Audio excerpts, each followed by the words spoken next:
on the south side. 7th district. 7th ward. You know, I'm kind of, let me explain something to y'all. I'm a little upset this morning. I'm not gonna sit up here, I'm not gonna fake with y'all, I'm not even gonna play with y'all, because that's what I don't do. You know, I had an incident, but I'm gonna ask God to forgive me, because I don't owe nobody else an apology but Him. You know, and I feel bad that it happened like that, but things happen for a reason. When you're sick and tired of living in mildew, roaches, rats, that's right. People getting raped, that's right. People getting killed, that's right. People getting robbed, that's right. And this is supposed to be the nation's capital, but other people from other countries can come over here and they get apartments quicker than the people that live here. My thing is take care of home first. Once you take care of home first, then we don't have a problem with you taking care of other people. But it's about us first. We are DC. That's right. We are That's DC. right. That's right. And if don't nobody recognize it, they need to open up their eyes and recognize it now. Because we are going to start speaking up for ourselves. We don't need nobody to speak up for ourselves. That's right. We're going to speak up for ourselves. You know, and I appreciate you all coming out to support this meeting. So I'm going to turn the mic back over to Desmond so he could let everybody introduce themselves and we can get the meeting started. Thank you all. Thank you. Thank you. Good job. Good job. Mr. Anderson, you came in, a little under time. So we'd like you to say something to the group and why you're here. Well, I'm going to be here for the duration. Good morning. Good morning. It's good to be here.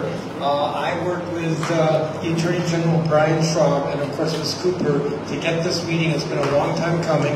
My view is that this is a good opportunity both for you to understand what's going on with the litigation against the landlord, but also for us to hear from you and however else we can be helpful. Destiny from my office is here, so if there are particular issues we can be helpful with, something very specific, reach out to Destiny. I'm here to help and to listen. Thank you. Okay, I'm going to have Mr. Schwab, the DC Attorney General, and he's going to say some words to you. Good morning, everybody. Good morning. It's nice to see many of you again, meeting some of you for the first time. I want you to know that the Office of Attorney General is here in a lot of different respects. I am your Attorney General. Beth Mellon, who's the Deputy Attorney General for our Public Advocacy Division, which is the division in which our housing enforcement work sits. Many of you have met Matt and Archie, who are part of that team that is involved in the housing litigation work that we're doing. I also have Juana Yo as a Deputy Director of our Community Engagement team here, and Luz Martinez, who's my Chief of Staff in the back. So we want to hear from you, not just this morning, but on an ongoing basis, and we do hear from you on an ongoing basis. Ms. Cooper, you are exactly right in your outrage. The conditions in this building, we have said over time and time again, are unacceptable. They're inhumane. They're also unlawful. And the role we have in the Office of Attorney General is enforcing the laws for everybody in the District of Columbia. And you're also exactly right when you point out that we have great inequities in our city depending on where you live. And things that are deemed to be unacceptable and remedied immediately in other places of our city persist unfairly and for too long here and in other places in Ward 7 and 8. And that's not acceptable. So I'm here to listen. We're going to provide you with some answers where we can on what the status of litigation is.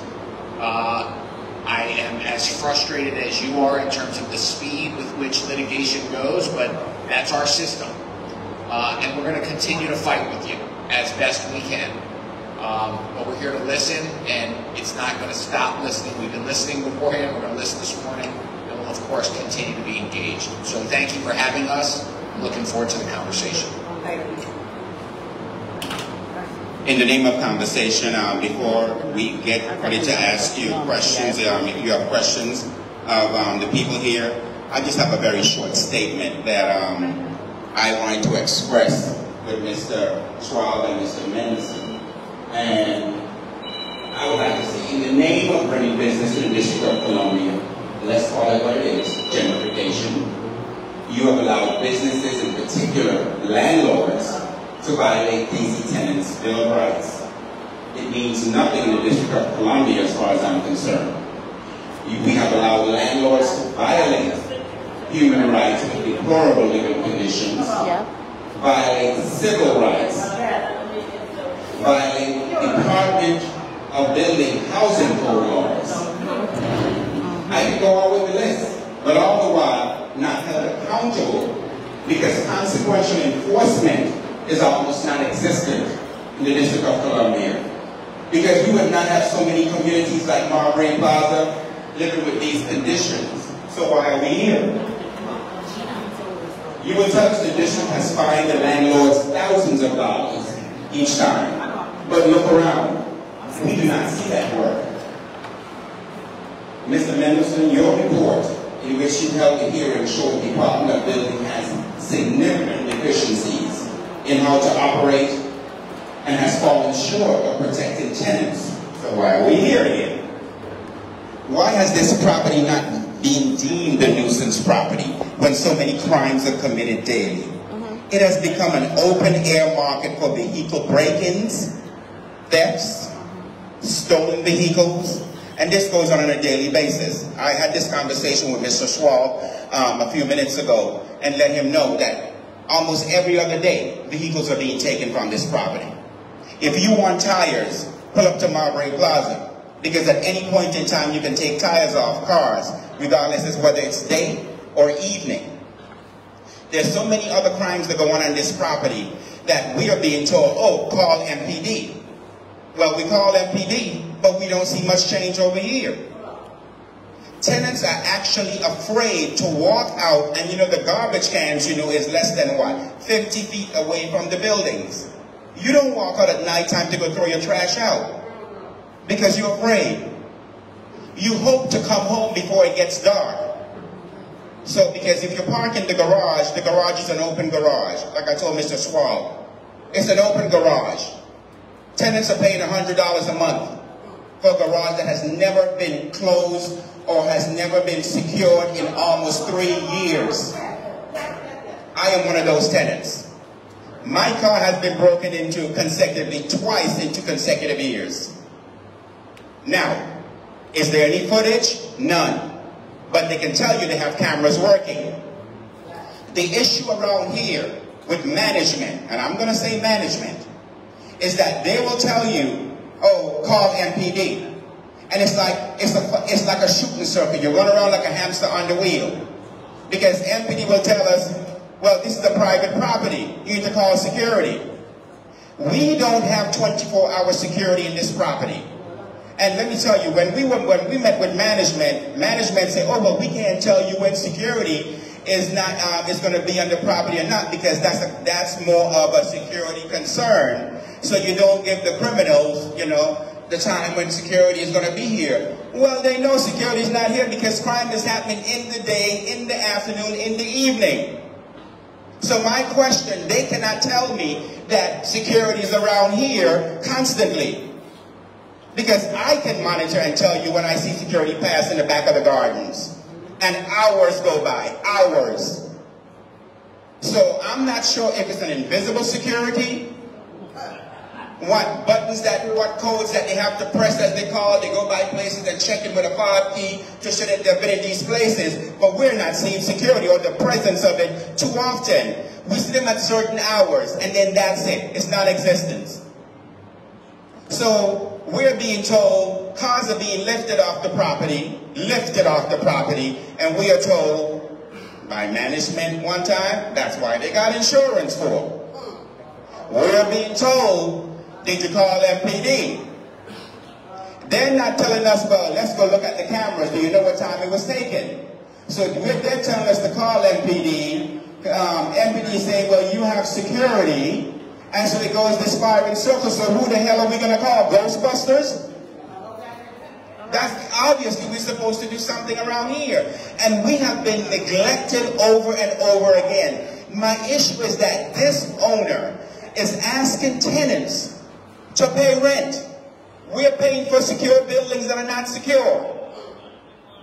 In the meantime, you're supposed to pay your rent and you're supposed to be happy, knowing that your vehicle is being taken off this property. You have families who have special needs children. They have to use their cars to go pick up these children or drop them off to school, to doctor's visits. When your car is gone, what happens? We have families who's use their cars to get to work. But if you can't get to work, how am I going to pay your rent? So some things have to give here. We need to have a bigger presence of some sort of either police. I asked the police, and remember when we had the meeting a couple weeks ago, I asked, because we found out this side of the line of Marion Barry Avenue is 6th District. That side is 7th District. When the captain came here, we asked him, well, okay, if you all could be parked up down there by a liquor store and garden outside that liquor store, and sometimes all the way further down Marion Barry Avenue, why can't we get some presence up here? I said, okay, just for argument's sake, if you're going to be driving up the street, why not just drive into the property and drive out? Because let me tell you what happens. Because police is such a rare existence around here, that when we see the police car, we say, what are they doing here? Because it's not something that we see as a common thing. A couple of years ago, yes, we'll see them running through here all the time. We don't see that anymore. So we need to understand what is being done for people in this community, poor, disenfranchised black people who live in this community and who are paying taxes in this community. We need some relief because if summertime is coming and the problem is just going to get worse with thefts, break-ins, and cars being lifted off this property. Now, I'm going to let Mr. Schwab answer some of my questions, and if Mr. Mendelson, you want to chime in, grab the mic from him.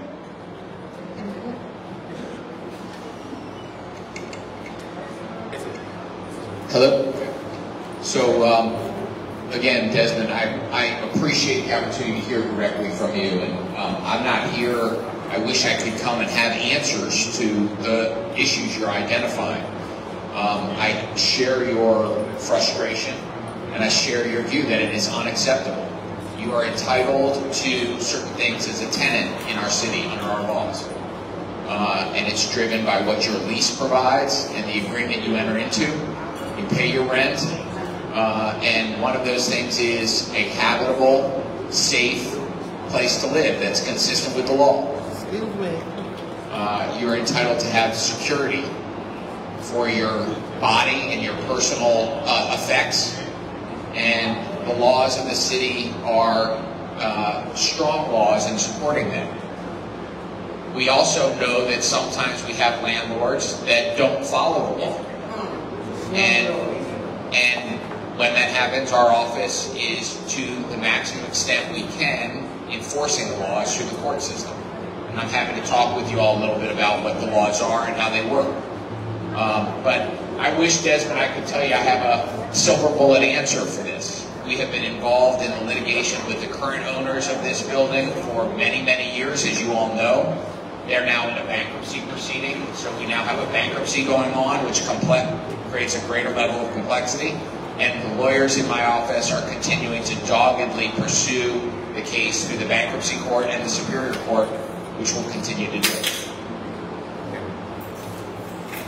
Okay, now we're going to take questions because someone has number one.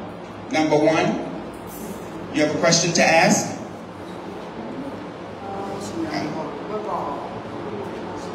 Look here. Okay, you have a question? You have 1 minute? Speak loud. What's the question? Everything is I have a problem in the mind. And the roach, mice, and bad. Okay, so this tenant is saying the problem that she's having is roaches, mice, bed bugs. And we understand that, yes, they're doing some maintenance, ongoing extermination. However, it appears as if, well, it's going too slow. As you know, Sorry, we have the same situation that you guys have here. You know, with all kinds of things. We started the complaint that way back 10 years. I'm sorry. So we have bedbug, mice, road, security issues, whatever you mentioned, that we have facing it there too. So the landlord is not doing the right thing. They don't follow up at all. They start, so they don't fix it. And we have security issue, we got robbed. So that's what we are here to address. Are you at 1451 also? Sure. okay. Number 3. Oh. Hello, so my name is Janine Evans. I'm Janine Evans, I'm from Vista Wingate. I don't necessarily have a question, I have concerns.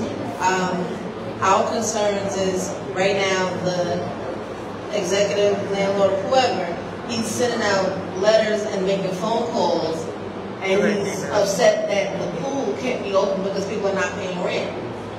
Our elevator is broken. I stopped on every floor before I got to the lobby, and you're worried about a pool? We have multiple shootings. The blood was left in the lobby. We had to call management before they could get somebody to clean up the blood in the lobby. You know, we have a lot of drug activity in the gardens. So we're having issues like that. Security, we got security. It's just a matter of them doing their job. But you're worried about a pool. We have other things that are more concerning than a pool being open. I had a roach as I was getting on the elevator the size of my hand, like he was just getting off on his floor. It scared the crap out of me. We have it all over the building. You know, the mice. I had 2 gaps on the sides of my bathroom sink, and they decided instead of caulking it up, put mice traps there in my bathroom. So you're worried about a pool, but you're not fixing problems. You have pest control to come, and all they do is put the little roach bait gel, tell everybody to clean out their cabinets and their closets, but you're not fixing holes in the walls and the things that are major. So, I mean, what can we do about that? I don't care about a pool. So as you hear Mr. Swallow and Mr. Mendes, I think this speaks more to Department of Buildings as far as enforcement, inspections, because if these people are going through similar situation in other complexes throughout the District of Columbia, then we have an issue. So something is going on that is not being addressed. It's some systematic issues. And so just like we talked about the Tenants' Bill of Rights, it needs to be enforced. We need to have some amendments to it. We need to have some teeth in that Tenants' Bill of Rights. Because every time it seems like we are finding landlords, we are finding them into oblivion. However, that is not solving the problem. Them paying a $5,000 fine is easy as opposed to fixing the problem. Sound like they need to enforce the HART Act. So we need to, have some more enforcement in these codes that has some consequences. Which the HART Act introduced. Do they have a copy of the HART Act? The HART Act, okay, the HART Act. Can you take a look at the HART Act? We would like, some action. We also have the amendments to the Tenants' Bill of Rights that we submitted down to the council, to every council member that would like just like their support. Because if you look at that amendments that we sent down to the council, it has some sort of mechanism as far as enforcement. It has some, what we call it? Accountability. Accountability. We don't want to call it punitive, but it still would mean that there are consequences if they do not get certain things done in certain times. Because right now we still have tenants in Marbury Plaza living in deplorable conditions. That's right. Right now they still can't get a lot of stuff fixed. Because right now what they're doing, they're fixing up all the vacant apartments. Yes. Because you cannot sell a property with apartments that are not viable as far as income. So what is being done, all the vacant apartments is being fixed up because, of course, you have to give some incentive to the buyer. Hey, we have these apartments here that are available, so it gives more credence and more value to the property. Because you don't want a new owner to come in and say, okay, well, you have 200 tenants that 200 units that are unavailable. So what incentive do I have to buy this property? So that's what's going on here. In the meantime, you have tenants. I know of tenants that are still living with conditions 3 years later. And management will tell you, oh, they're doing everything. No, they're not. Because they're focused on these empty units because they're trying to get the building a viable, saleable building. And I understand that. However, you cannot neglect the needs of people who are paying you rent. And they still have issues with their apartments or can't get it fixed in time. Okay, you're going to say, well, tenants need to pay their rent. Well, you know why some tenants are not paying their rent? Because they are not getting the service that they signed up for.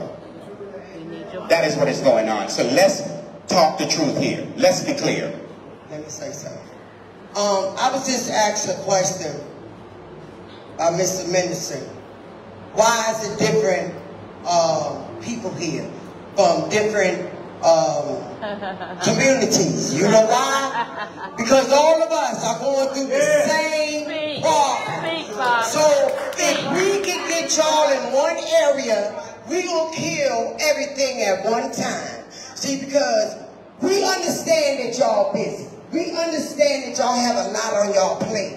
And, you know, you're trying to run the city. So if we can get different communities out here to talk to y'all at one time, then we think we're saving some time. See, because we're not here to waste y'all time. We need to let y'all know what's really going on. And it's not just about Marbury Plaza. Enough is enough. Although Marbury Plaza was the one that called the meeting, but we invited other people so that y'all would know what's really going on. Enough is enough. Let's go. Okay. Number 4. 1 minute, please. Greetings, everyone. I am Sheila Morris. I am or live at Vista Wingate also. I live at Vista Wingate also. I am on the board of the Tenant Association.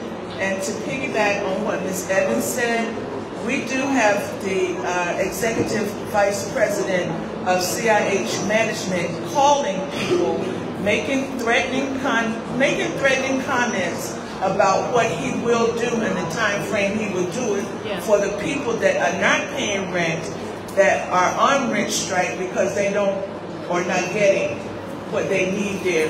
As Ms. Cooper just said, we're here in support also for them, but we are experiencing same thing, just a different location. I'm tired. Ms. Evans stated Mr. Hugh has taken away amenities from us because he says he's not getting, and asked in the letter that you shout out to other people on the property, tell the people that are not paying rent, to pay rent, and we'll open the pool. That's right. Personally, I don't use the pool, but there are a number of children that live in that pool during the summer. I don't think it's fair that he takes it away because he's not getting the money that he doesn't deserve until what needs to be done is done on the property. We're all tired. That's why we're here. We're all tired. We appreciate you all coming out. But what are the legalities? Because these are amenities that we pay for that we're not getting. We have a laundry room. I have to go outside the building to wash my clothes because the laundry room, most of the machines are broken down.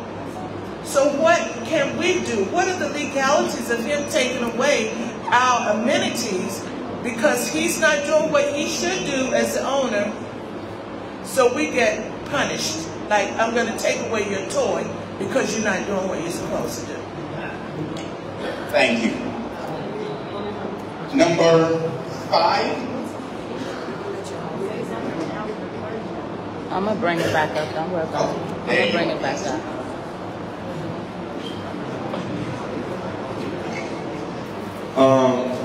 I'm a tenant of Marbury Plaza. I think my first question is going to the OAG, and I think you need to, or could you explain to us the process of how we ended up in receivership? Because most of us, the belief is that you actually made the decision for us. If you made a decision for us, I find it frustrating to understand why your first comment would be, I'm trying. Because the first attempt would have been to have let the people speak. Instead, you made, from my understanding, if I'm wrong, correct us all, because I think it's a general perception, you decided to have a private meeting and put us into receivership without giving us our voice. So once again, I have to stress to you how frustrating that is with the cavalier responses that you give us that are very general and standard. We have called meetings with you and almost everyone here more than once.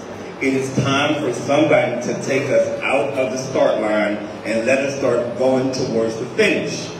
We are not ignorant, we are not uneducated, and we are not stupid.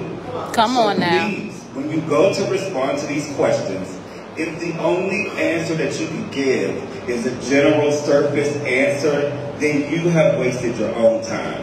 Because it's just going to take us to the next level. Absolutely, so please, absolutely. I'm asking for everyone to not start the conversation off with surface responses, because it creates a negative environment here and it becomes unhealthy to our mental health, which we all know is the platform for a lot of you politicians in this city. Speak on it. So we care about the people's mental health. I'm telling you that that's playing with it. Yep. Well said. Well said.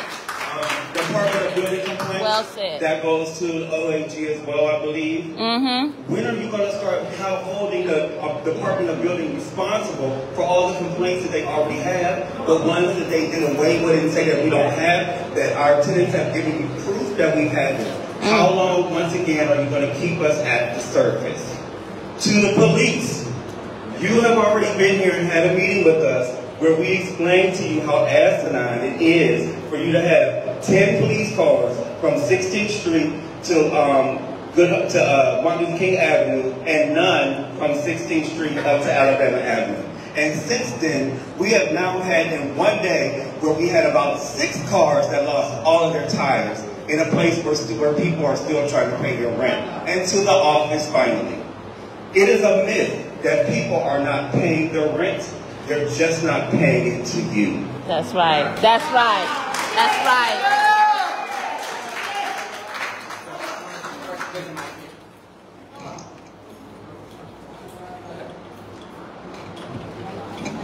I'll start first. I'm going to start this way. There's 3 issues as I hear it. First of all is the housing code and the fact that the housing code is violated one way after another way after another way. There's certain decent conditions that are required to be provided by landlords. When they are not, that's a violation. That's the Department of Buildings. I'm on the City Council. The Council does not run the government. We do not run the Department of Buildings. We do, however, have oversight. I will reference the report that we put out in January detailing shortcomings in the Department of Buildings. We have pushed them to oversight, but we also have provided them with more inspectors. I'm not saying that they're coming out doing as good a job as they need to do. That's on us for the oversight. We're not responsible for running, but we are responsible for oversight of the agency. The second, there are 2 other issues. One of them is security, and that is a police function. We don't run the police department. Destiny Riley from my staff is here. We take complaints when we hear them, and we follow up either with the commander of the 7th District or with the Department of Buildings with regard to specific issues. Some of you know I've been out at this building a number of times, walked around the property, seen conditions, brought it up to the Department of Buildings. The third issue is when the landlord, in spite of housing code inspections, in spite of violations, continues to run a crappy property, then the processes, procedures that are open to the government are through the courts. And that's what the Attorney General does, and that's what he can speak to, why there would be a receivership and what's going on there. Thank you for the question. I don't mean to be superficial, so let me tell you specifically to try to respond to your question. The receivership process that we're in right now is the culmination of a legal process that starts with the enforcement or lack of enforcement of the Department of Buildings in a series of complaints that go to a landlord, that put the landlord on notice that the landlord needs to remedy conditions. The law is clear in our city about what a landlord must do under our law. When a landlord neglects to do what the law requires and complaints come into our office enforces those cases through lawsuits against the landlord. One of the remedies that's available to us in pursuing a lawsuit is to seek a receiver. It's to say to the owner of a building, you're not doing what is required by the law. The court is now going to take over and do what you should have been doing in the first place. That is a very serious remedy that's out there under the law that hopefully cases don't get to. Hopefully landlords get back into compliance. When they don't, as was the case here at Marbury, you get to a place where there are sanctions, fines, penalties, and then ultimately a receiver. You talk about whether there was communication with the tenants before a receivership was appointed, and I want to let my team talk to that. But I do want to draw a distinction between the receiver, which Mr. Slover is now at this property, and the bankruptcy, which is a separate receiver. Because after the Superior Court imposed a receiver, the owner of the building filed a bankruptcy. And that took the case from the Superior Court into the Federal Bankruptcy Court.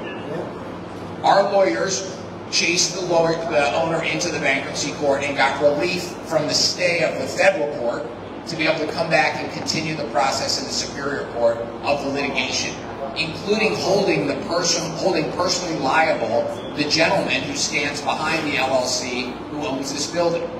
Those legal procedures are going on. I wish they happened more quickly. We have due process in our system, as we should. Sometimes the legal process takes longer than any one of us wish. But there should be no misimpression in this community that the Office of Attorney General has not tried to push on every legal lever we have. We also have tried to be in close communication with the tenants here during that process. And I want to have my team talk a little bit about the communications that led up to both the receivership and the bankruptcy, so there's no confusion. You talk about a private meeting. I want to make sure that everybody understands what happened and what didn't happen, okay?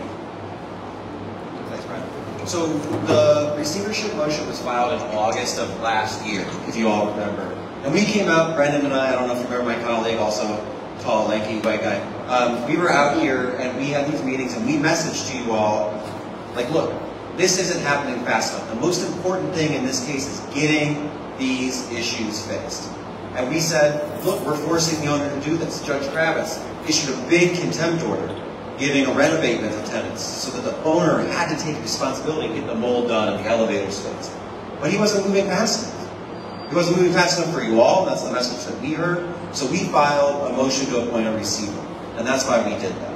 And so that motion then took months to litigate because instead of doing what they were supposed to and investing in this property, the owner went to bankruptcy, right? And they put themselves into bankruptcy to attempt to shield themselves from liability from our action and your guys' proof of claims. And we followed them there. And at that point, and I think the issue and the miscommunication that happened when we were in bankruptcy court, we felt, as the Office of Attorney General, that we needed to get permission from the owner because the way that bankruptcy works, to get a receiver appointed. In bankruptcy, there are just different rules than there are in D.C. Superior Court. In D.C. Superior Court, we don't need to ask an owner's permission. We just go and we litigate this and we get a receiver appointed and they get the work done. But in the bankruptcy context, it changed it, and we needed consent of the owner to do this receivership process. And so I think that was where the frustration came in, is that we met with the owner's lawyers, we worked out a deal, and the tenants weren't there for that. And that was very exactly that might happen. Yeah, especially and because folks went that day. Tenants, Ms. Cooper was there, Mr. Quilly was there. Where you at? People came. People were prepared to testify about the conditions that they lived in. You know, and they sat with me beforehand, were ready to come and testify. And the fact that they didn't get that time on the stand because we were able to work out a deal, I feel that frustration. I feel that. As a lawyer, because you get all ready to go and you're up in front of court and you're ready to litigate them. But the most important thing when we're litigating these cases is to get results. And we got a receiver. We got permission to take that back to Superior Court. And so that was a big win because Mr. Slover's been here. He's been hearing your complaints. He's taking them. He's implementing them. He has the authority. If you have a complaint about if there is an emergency violation, he can do that. He can go and fix that if the property owner's not abating them. So please take advantage of that resource. We worked very hard for it. And it was not an easy get. And I'm sorry that the way it worked out was sudden. But do you have a number? You have a number to speak? And we own that. We'll keep coming back and we'll keep having these meetings. We're going to keep communicating as best we can. Just don't forget your point. You can bring it back. To keep you involved in this process as a movement. Okay. Hold up, Mike Matthew, because I'm going to actually pass it over. One of the questions will address the MPD. Do we have any other representing the 6th District? Okay, I remember you at the last meeting, so we need to hear from you again, because this is the question about, remember, he asked about police being staked out down there and further down Marion Barry Avenue, but what about up here? Remember I asked you about why police can't take a run in here each time they run up the street? Yes, absolutely. Okay. And I don't know exactly what was the... You have to put the mic up. You have to put the mic up to your mic. And my statement was that since you left, it's gotten worse. And that's what we were trying to tell you when we were here. Since you left, it's got worse. We've never had, one day we had like 6 cars that didn't have no tires on them. None. We've never had it like that. Usually it's one here or one there. No, just 6. We've had so many incidents that are going on inside the parking lot. We vehemently explained to you how serious it is in that parking lot. Most of the people who are able don't park in the parking lot. It's the elderly people that we're fighting for with that parking lot. Because the elderly people park in there because at one time they felt safer. So since you left, it's gotten worse, and we still see more police down the street. It's not making any sense. So it makes us feel like when you came up here and said you were building a relationship, that you're doing what it is that I still feel is happening right here. That you just came to represent so that you could say you represented, but there was no action. So once again, we're asking everyone at this meeting to take us past start. Don't keep us at start. You took us past start with that problem because now we understand what happened. We didn't understand that. And we should not have had to address that. That should have been your job to explain it to the people. Because once again, most of us here are working class people who have education. We're teachers and people who are in the medical field. We understand if you explain it to us. Now we understand, and now we know we have a right to go to this receiver and say, no, you're not still doing your job, sir. It may be a lot for you to do, but to hear from the people, I'm sorry, I'm not complimenting you yet. The job is still not done. We don't care about the carpet. We don't care about the aesthetics. We care about the roaches, the rats, the deaths, and the thefts.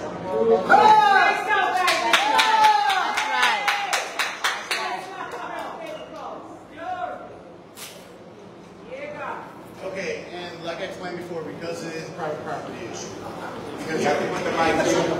Okay, I'm sorry.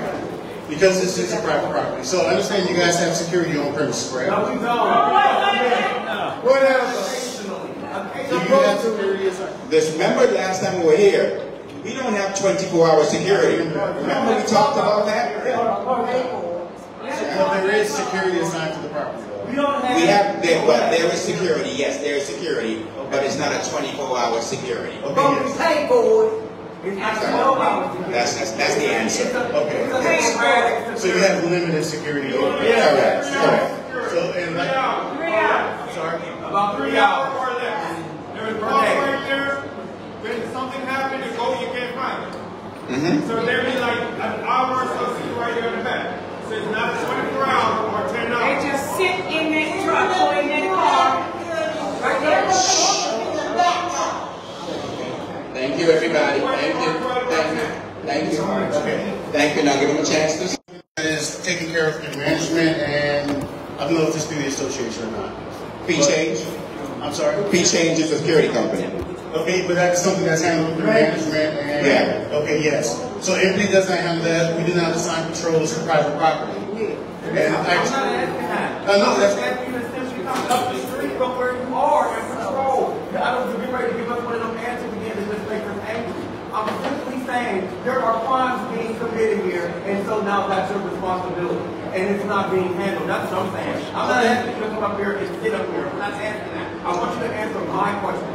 My question is, if you know that the crime is getting worse, and you got 12 police cars 3 blocks away, why can't one of them be assigned to come up here every 3 hours, anything? Nothing has happened since you left. Not even 15 minutes of that. None of that is happening. Coming in here and sitting in here and socializing and talking for a minute and then going on about your business is not what we need. We need just a simple person that just rides around once or twice. There's 5, 6, 7 police cars down that street right there. You know what I'm saying is true. We all know it. We all driving once, but driving on the street. We want our elderly people in here to be safe. Absolutely. That's all we really want. All the rest of us can handle it. We're not worried about it. But this building is full of elderly people, which seems to be the concern of these politicians that are here trying to act like we don't understand what a gaslight is. I know what gaslight is. I don't want to be gaslit. I want these people to really walk away from here and say that there was really a reason for you to come. Because I took out the work today to come here. That's right. This is not free for me. This is costing me. So don't come here and tell me it's the security, it's the rental officer. I'm very told us that the last time. Come in here and tell me what you've done since you left here when we gave you all these problems that we got times 2 since you left. That's what I want to know. I don't want to know about the management. They sit here, they're hearing it. They already know what they're going to do from this point on. I don't need you to tell me about the management. I'm talking about the fact that there are crimes that are committed here that is not the management's problem. That is the police problem. And guess what we do? Pay taxes. When you come up here and tell me that it's their job. It's not their job. People are dying here. They're shooting. There's bullet holes in the wall. What more evidence do you need to say that this is a police matter? This is not a management matter. They are here to manage what he's putting in place, what they're putting in place. You are here to manage the crime, and we're specifically telling you that there is crime here, not a management issue at all. Somebody getting killed, there's nothing that a management can do something. Come on, give us some meat. Don't come up here trying to gaslight us. Because I'm not stupid, and there's a whole bunch of people here. Say something, baby, say something. Excuse me, everybody. I understand the concern. I understand your frustration. I understand everything that's going on, security issues. But again, we are still bound by law. We are still bound that we are stuck. We cannot just patrol. We cannot sit on private property unless once they are hired to sit on private property or a crime has been committed. That is law. That is case law. That is amendments. That's everything. That is the police thing. We can't patrol up and down the street. I'll give you that, Mary. We can do. But on private property, we cannot be responsible for the security of private property. Number 6. Let me say something. Hello, let me say something real quick. Hello, everyone. I'm Captain Tut for the 6th District. I'm acting commander on behalf of Commander Javon Higgins. I will say we will meet you at some point. I do understand the frustration about Marlboro Plaza. However, I will assign a unit and have units come periodically and check if the parking lot to make you guys feel safe. However, that is not a commitment that we can stand by due to that this is private property. So the onus is actually on the property manager. The property manager has to put some SPOs or some type of security guard in here 24/7 and manage through them. Now, secondly, we will respond here if there's a call for service. Don't get it twisted. MPD will come here, make arrests, and we will stop crimes, but we have to be called to come here. We just can't come on the property and police the parking lot because you have deformados and you have tires being taken off the vehicle. Could you repeat that again? I'm sorry. Okay, we can't calls for service. If you call MPD, Metropolitan Police Department, if you call us, we will respond and come here. And to that person who called 911, we will respond. However, simply because we have a lot of police officers, keep in mind, that borderline is between the 6th and the 7th district. That's why you see a lot of police cars out there. Just recently, within the last 48 hours, we done had several people shot, and one just died yesterday. Okay, one second.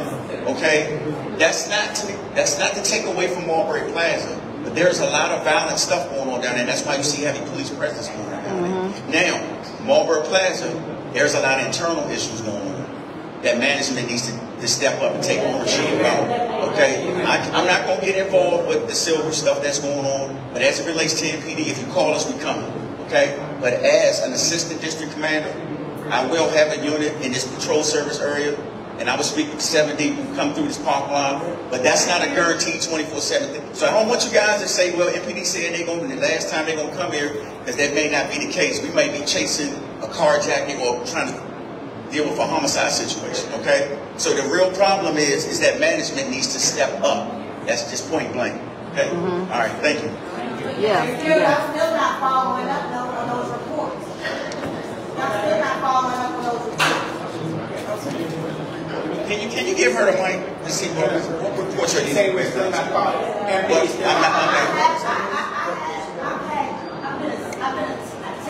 car has been attempted to be stolen on this property.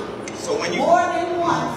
Okay. I have video. I've submitted my information to this man who told me he was going to follow up with me. Not follow up. Okay, so and I'm not trying to I have okay. So in cases, wait a minute. I got you. So your car's been broken into, and you got several reports. I have several. Okay. Wait a minute. Have a detective responded, contacted you? Because this is how the process works. Something happens to your car when it's locked. You call MPD. The officer comes out and takes a report.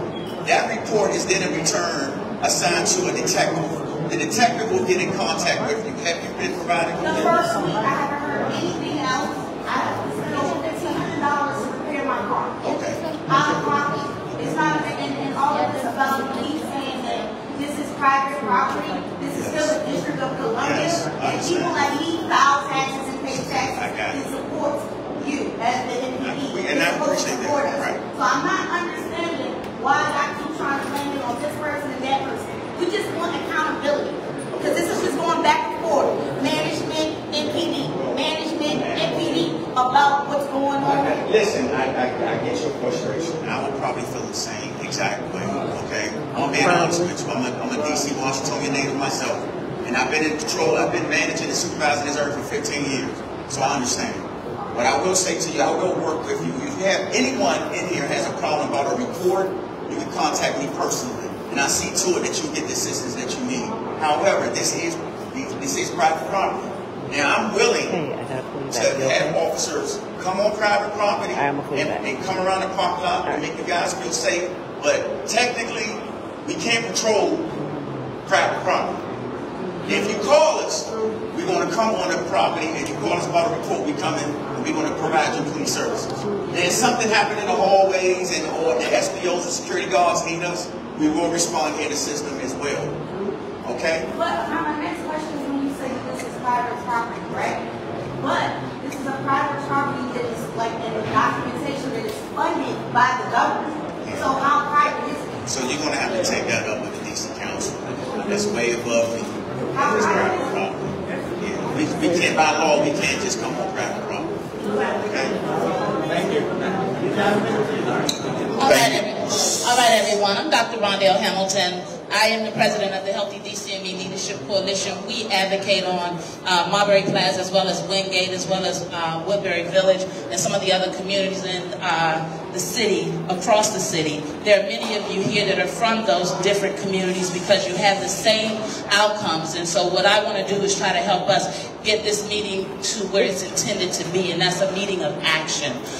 We are responding and hearing responses, in my professional opinion, from a reactionary standpoint. You see, their responses aren't satisfying to you because they're starting from a place of low standard. Okay, none of them up here will trade places with you to live in your communities, because if they did, then the outcomes would look different. And so while we believe that they mean well, Mr. Mendelson, when you say that that's not your department, the council doesn't do this, what does the council do? I asked you this question in November because a city with services that don't have proper oversight, give me a minute, because you cannot believe that I'm going to stop there. Not with the conversation you and I have been having. And this goes back for some history to Woodbury Village. Back over 3 years ago, Ward 8 Southeast DC, we had you on your knees looking at the mold. We showed you the mushrooms growing in the ceiling. We asked Mr. Racine, so this goes before even your tenure, Mr. Attorney General, so we'll catch up to you. But I need our citizens to hear the history so that they don't believe that your posture here today represents your ability to just be understanding this. Everything mentioned in this meeting you are aware of. And it's time to stop with the charades and help them understand how you, chairperson, a committee of council members across this city that are not accountable to their need. And let's be clear, Marbury Plaza did not request this public meeting. Dr. Rhonda Hamilton and the Healthy DCME Leadership Coalition asked you for a public meeting of tenants so you could understand and be given an opportunity to respond differently. We told you in November that the Tenant Bill of Rights does not work. It's on video.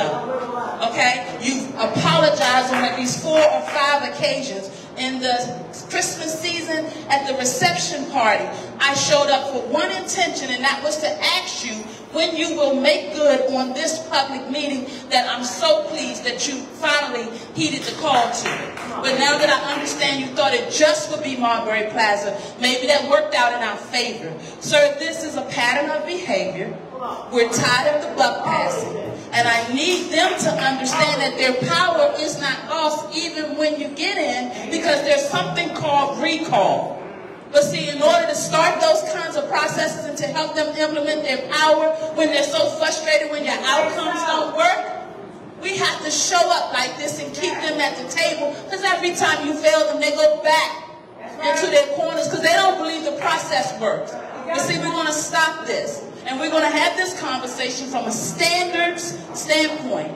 We need open door policies with you public officials, okay? Government is supposed to be about the people. The people are ailing. We are tired of chasing you to get different outcomes. And Mr. Myers, on your phone conversation with Ms. Cooper, you said off the record, there's nothing off the record when they're advocates on the phone.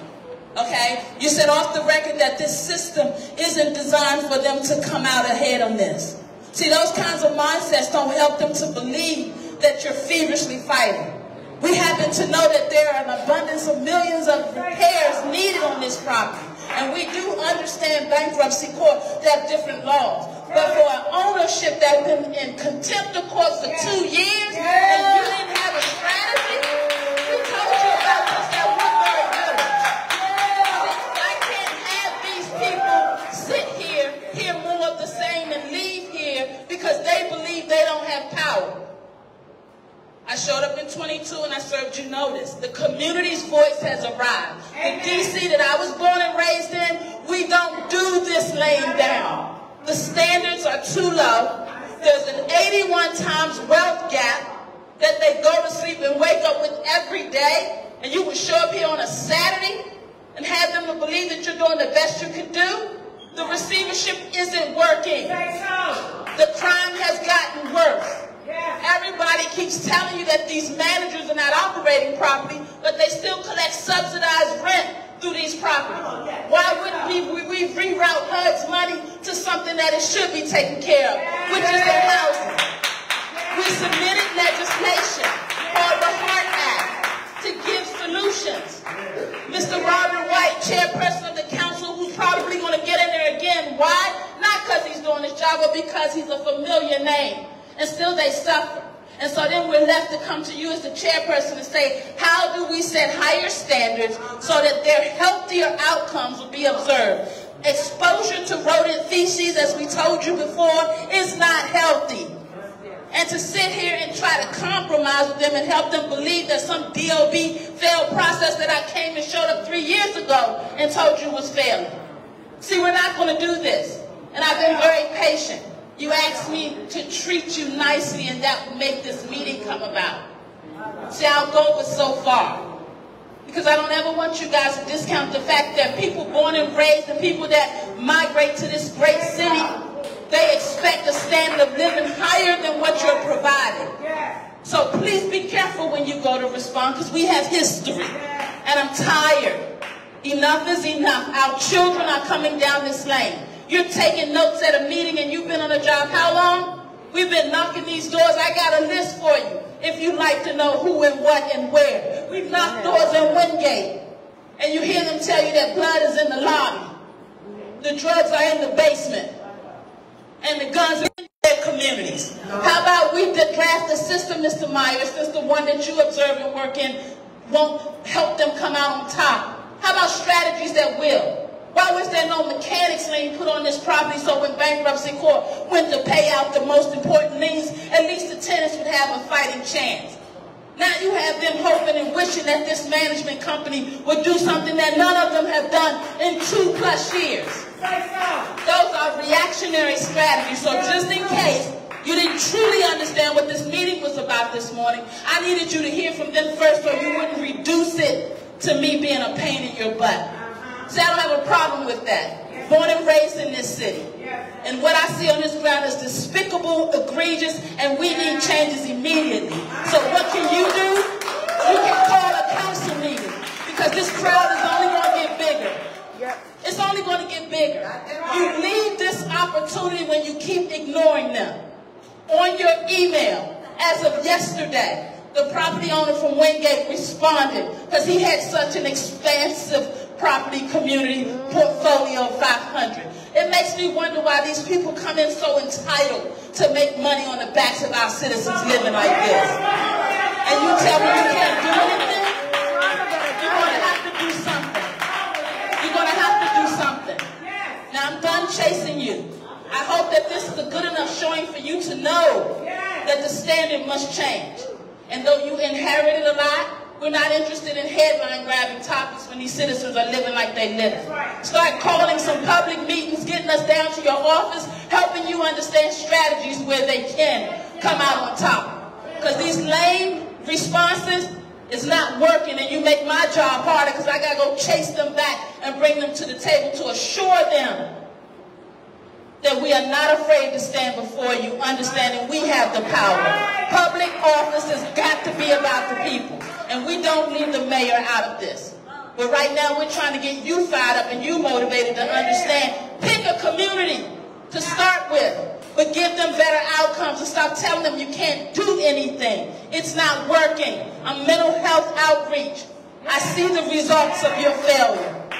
And it must end. And I asked you at Martin Luther King over 2 years ago, these landlord-tenant processes, keep them operating off of grants funded by the city, so the options are to go before the judge, only to go home, only to go back to find out who's telling the truth. The repair's still not done, while they're still exposed to the actual repair, and God forbid it's mold. Landlord-tenant processes need to be advanced to civil litigations, because if you hit them in their pockets the way you should, then they would change their act. So let's talk about TOPA and all these other understandings that our tenants are not educated about. They're being duped because we're not in position to set the tone that you will not take advantage of our tenants. Not anymore. You will not. So this is the result of the responses. And we are concerned about the mental disposition of so many that call our office daily. As I said to you in full transparency before this meeting started, we're going to push. We're going to push so that you understand that we're that frustrated. But we're civilized enough to understand reason. But to keep being dismissive and have us chasing you, it's not going to play out well for you. It's not. There's a loyalty in this city that knows that we're supposed to take care of our own. Our elderly, our children, our big mamas, our soldiers. We are communities. But these opportunities that people have to come into the city and make money off of our demise has got to end. You said you wanted to lead, so we need accountability. And we need it immediately. And as far as our police and all this private and who can and who can't, we don't care. We don't care. Stop it. You were elected to help us stop it. Empower us, call us in there, help develop community strategies, do anything but continue to do what you're giving us. Thank you.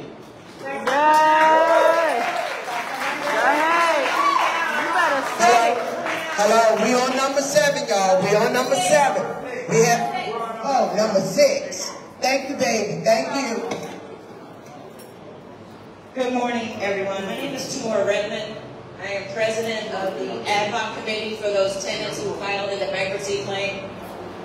My concerns are a couple things that I wanted to bring up regarding the receivership.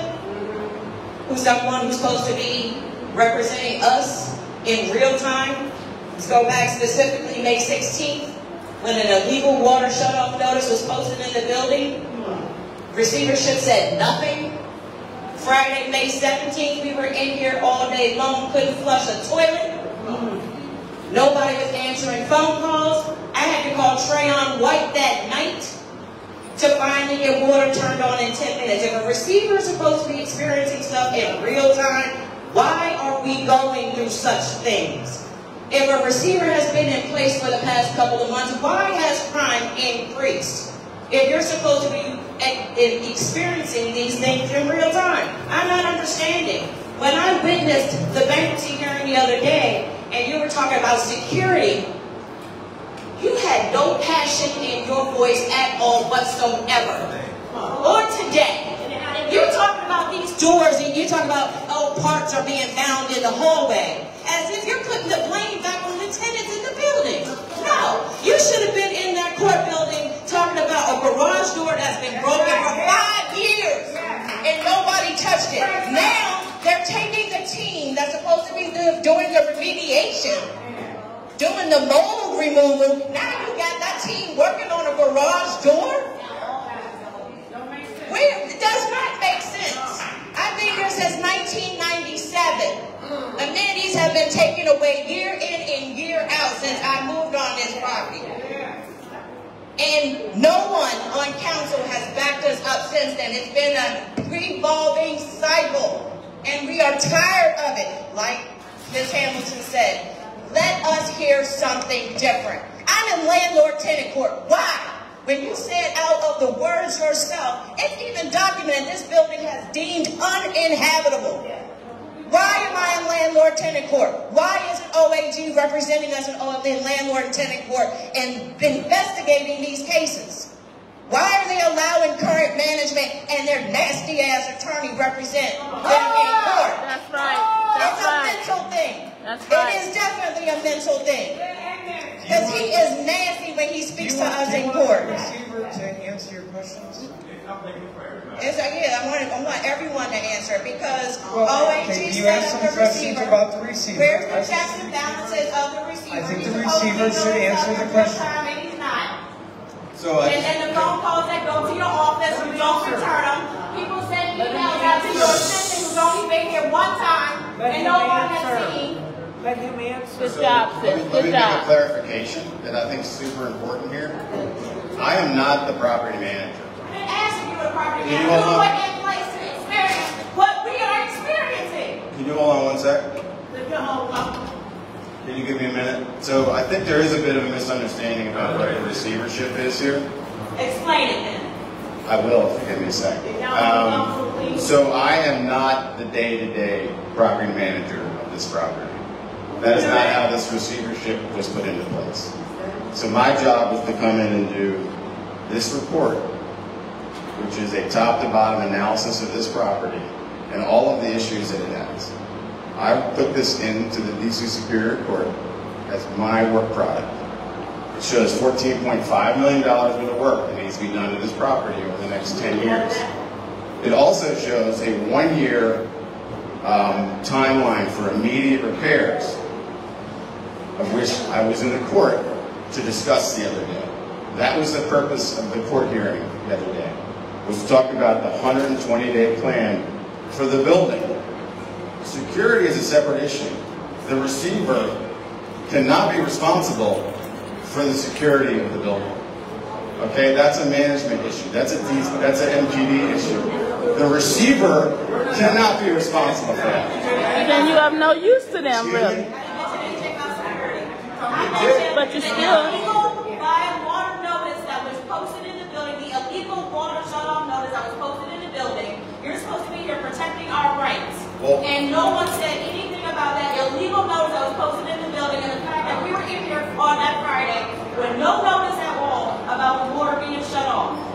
How did you work in your office that day? Well, it's in part, I don't want to get into this, what I should and shouldn't be doing, but my job is not to be in this building every single day for every hour. I do this because that's what I want to do. I come here because that's what I want to do. And so the receivership is not designed that way. And so I think there's a little bit of a misunderstanding about what the receivership does. And so I was not made aware of the water issue. No one called me. You say no, I've never returned calls. I think that, I honestly no one ever called me. But you have to imagine their frustration. Their rent has been restored. I understand the frustration. The rent has been restored, so you can come. All right, y'all, all right, come on, Everybody's please. coming at me at once. So, excuse me?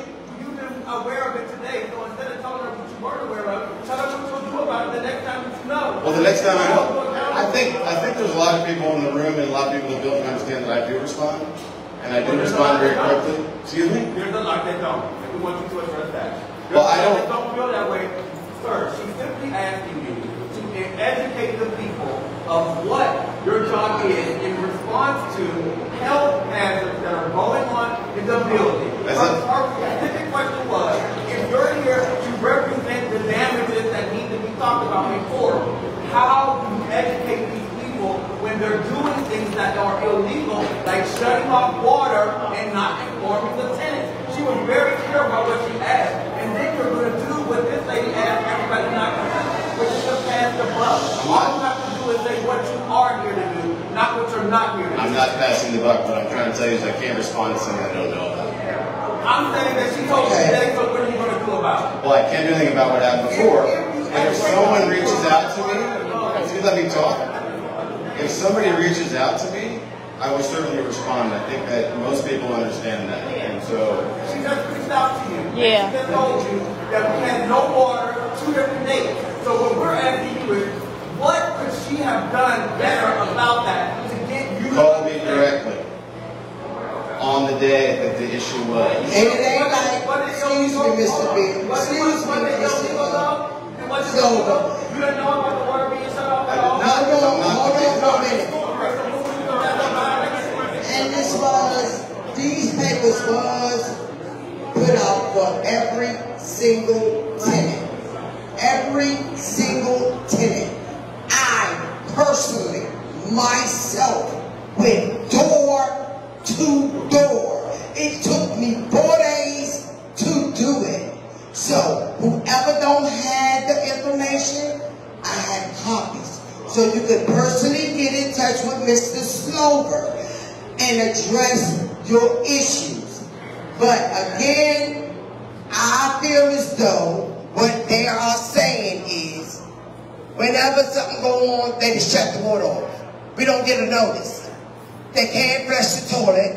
I could be in there with a perm in my hair. I have been in the shower with a perm in my hair. I had to hurry up and drive over to my mom's house because they shut the water off. But you can put notices on our door to say, we owe rent. But you can't put notices on our door to say, we're shutting the water off. The same way you can put notices up on the door disclosing my personal business to everybody on the property. Put a notice on the door saying the water is going to be cut off. I believe it's 24 hours or 48 hours ahead of time. They need to do something different. Because my thing is, I don't want to be in a house piping hot. The AC might work when they want to work. The elevators work when they want to work. And then you're going to tell me why people not paying their rent? Right now, this lady was just standing here this morning crying because there's no elevators working in the 2330 building, and she had to walk up, what, 12 floors? And then you ask me why we're not paying rent? See, I'm glad the owners are here. If y'all don't know, these are the owners and the lawyers of Palawas. So I want to introduce them to y'all. So my thing is, all the meetings that we done had, listen, all the meetings that we done had in this building, now that we done got Mr. Mendelson up here and Mr. Swab's up here. They want to show up. They all of a sudden. See, one thing you're not going to do is scare me. As long as I pay my rent, and I do, on time, and there's a lot of us in here that do pay our rent on time, and there's a lot of us in here that still have problems in their unit. If you live in Marbury Plaza right now and you sitting in here and you got problems in your unit, raise your hand. Raise your hand. Self-explainable. How many years you been having problems in your unit? 12 years. How many problems? 4 years. How many problems? That's 2. And then you tell me y'all working on apartments in here where that's vacant. They vacant, so y'all work on that. Y'all work on that. Y'all fix them up so when clear investment come in, because that's y'all who's supposed to be buying the property. If y'all don't know, that's supposed to be coming in. The same thing apply for them. If they come in here and they don't fix up the property, we're going to stop paying rent again. See, you mad because we're fighting back. You had 6 years before we even took y'all to court. 6 years to get this property fixed up, and you didn't. Now, let me tell you what really got me. Christmas time. They so petty, the owner's so petty, they wouldn't even give us Christmas money. They took that back. They got it back. Good for you. But at the same